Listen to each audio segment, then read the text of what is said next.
2h16, a gente vai falar um pouco mais sobre esse assunto agora com um especialista em segurança em atividades ao ar livre, né? Inclusive, ele é uma pessoa que conhece tanto esse tipo de atividade, as necessidades que a gente precisa ter com esse tipo de passeio, de trilha, de aventura, que faz parte de uma associação chamada Wilderness Medical Society, que é uma organização especializada em certificação para profissionais que atuam em resgates, em áreas mais ermas, em trilhas de difícil acesso, como foi o caso do passeio que era feito ali pela Juliana Marins, na Indonésia. Está com a gente aqui na linha o Marcos Padilha. Está me ouvindo bem, Marcos? Uma boa tarde para você.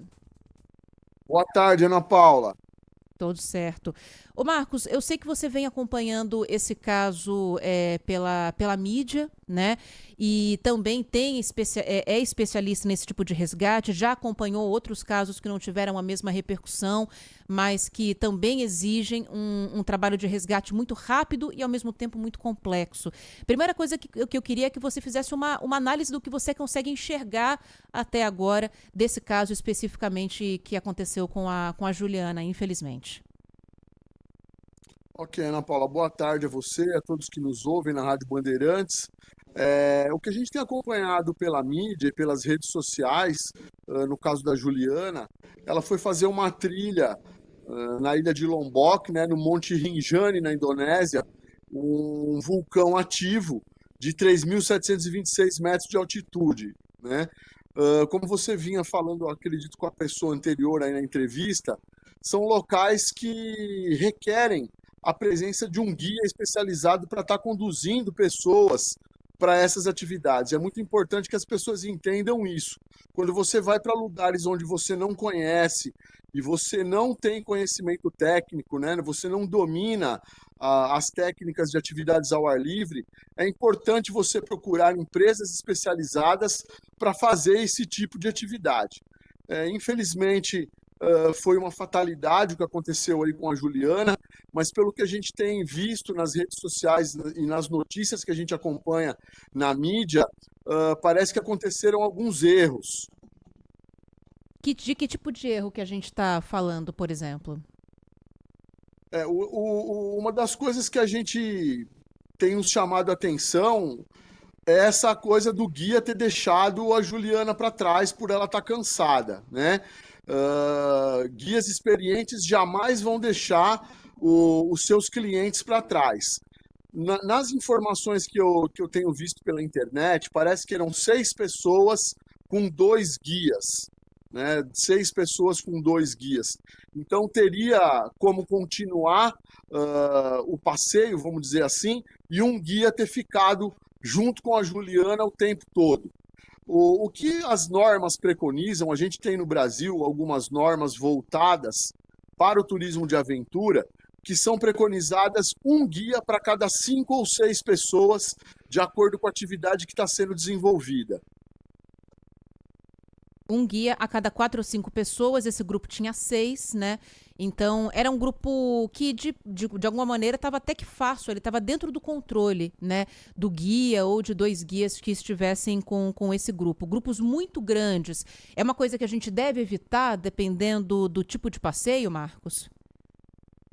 Sim, grupos grandes, quanto mais gente você tem dentro do grupo, né, as probabilidades de um acidente, de um incidente aumentam, né? Então, como eu falei para você, no Brasil nós temos algumas normas técnicas que dizem que nós temos que ter um guia para cada 5 ou 6 pessoas, né? Uma pessoa, um guia experiente, consegue ter uma visão mais apurada, um controle maior desse grupo, por ele ser reduzido.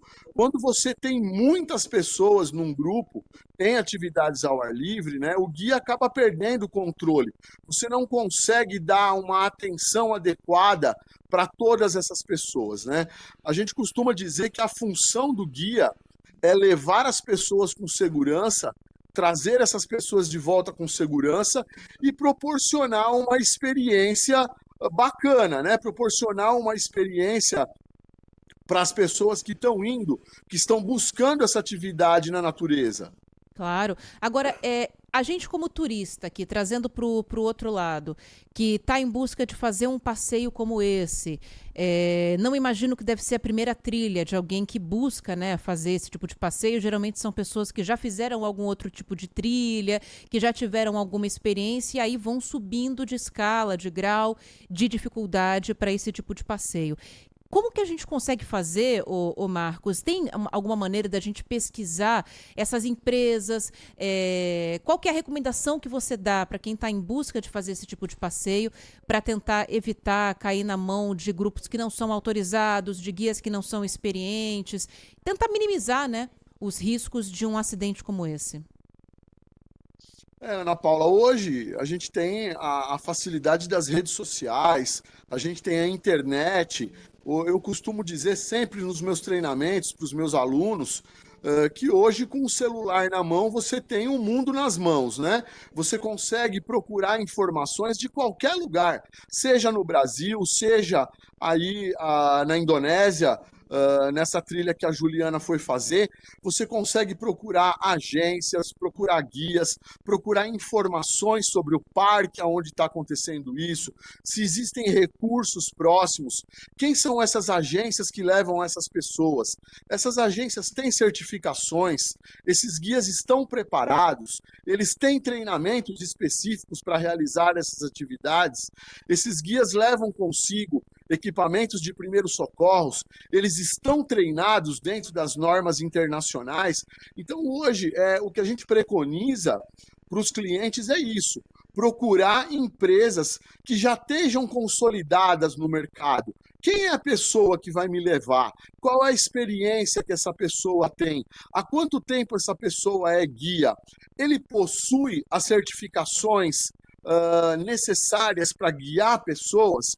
Ele possui certificações para atendimento a emergências em locais remotos?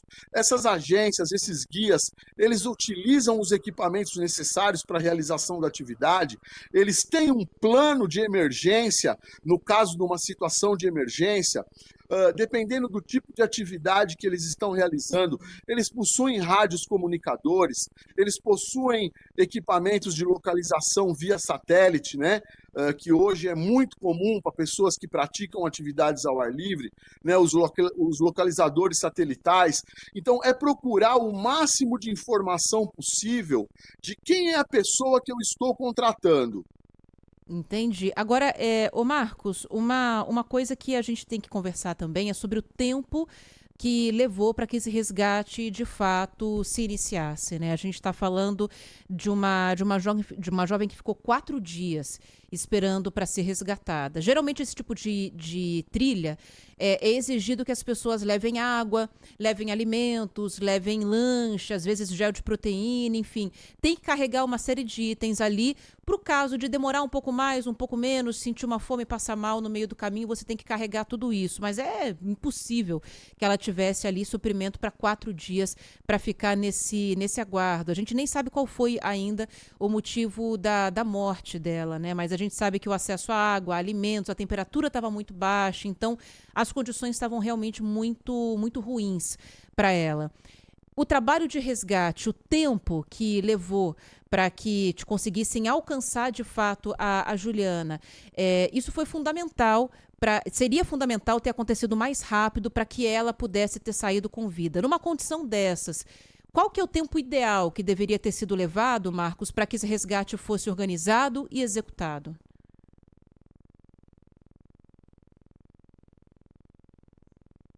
Tá ouvindo a gente, Marcos? De resgate, né? Agora sim a gente Oi? está te ouvindo de novo, pode falar.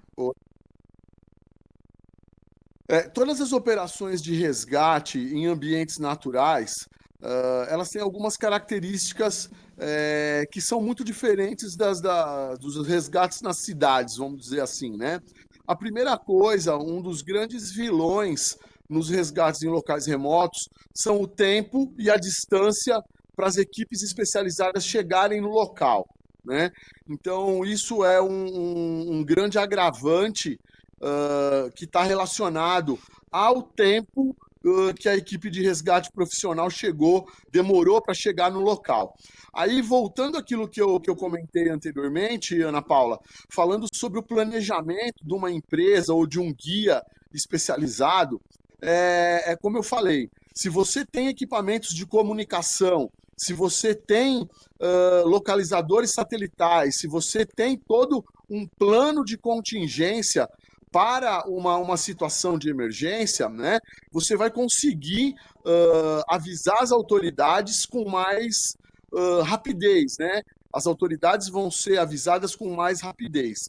Eu não conheço a região, eu tenho um pouco de experiência nos Andes, principalmente aqui na América do Sul, a região da Patagônia, o Brasil, a Amazônia, e a gente conhece esses lugares e os resgates geralmente eles acabam demorando um pouco de tempo, às vezes, para montar uma equipe, preparar essa equipe e deslocar essa equipe para esses lugares, porque são locais distantes, muitas vezes, das cidades, né?